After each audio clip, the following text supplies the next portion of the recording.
HDR processed images that look almost surreal are all the rage these days.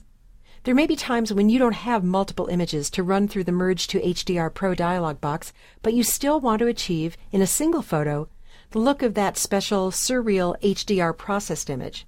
In that case, the new HDR toning adjustment fits the bill. HDR toning can be applied to a single photo, like this one that was shot as a JPEG, or this one, both of which were shot as 8-bit JPEGs. These two photos are the fine work of photographer John Lorenz, who's been shooting the uncanny beauty of the San Luis Valley in southern Colorado for years. So I'd like to take this image and simulate that surreal HDR processed look. To do that, I'm going to go up to the Image menu and down to Adjustments, and down to HDR Toning. That opens the HDR Toning dialog box, with the very same controls that you've seen before in the Merge to HDR Pro dialog box.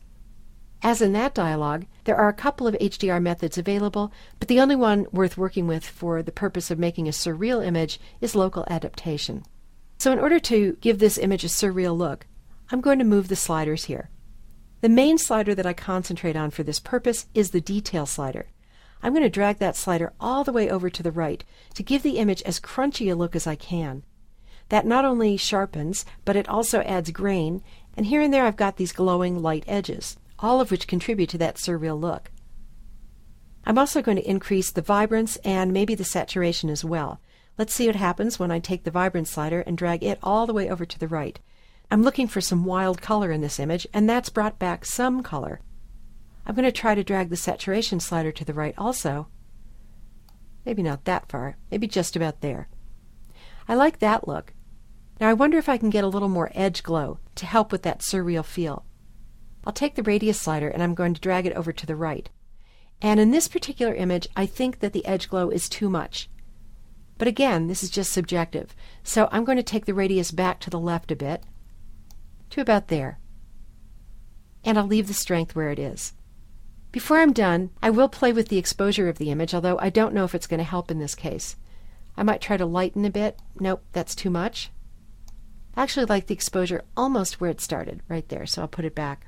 And that's about all I'm going to do to this particular image. I'm going to click OK here, and now I'm going to approach the other image. This image has a bit of a surreal quality to it already. What I really like about it is between the relatively sharp icicles and the softness of the background. I'd like to emphasize that to create another kind of otherworldly image. So I'm going to open that same HDR toning adjustment, and the default settings do brighten the image, but what I want to do here is to soften that background. So I'm going to go right to the Detail slider, and this time instead of dragging it all the way to the right, I'm going to go all the way over to the left. And as soon as I do, I've got that lovely soft background. I might try adding a little glow around the icicles by increasing the radius slider. I don't want to go too far, maybe just about there. And I'll leave the strength of the glow as it is. I want to bring out a little bit more of the shadow areas, so I'm going to take the Gamma slider and move it over to the left. And then I'll go to the Shadow slider and I'll try moving that to the right.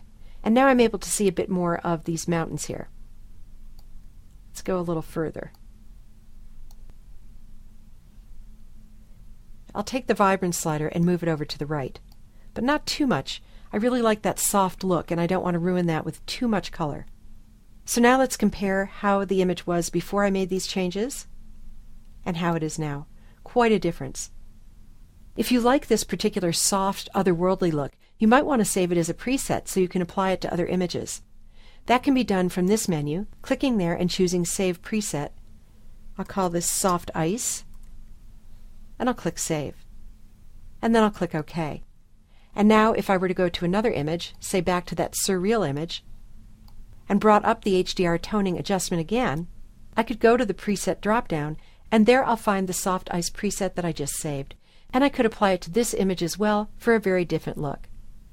So if you want to simulate the look of an HDR processed surreal image, or you want to create your own otherworldly look, and you only have a single image to work with, give the HDR toning adjustment a try.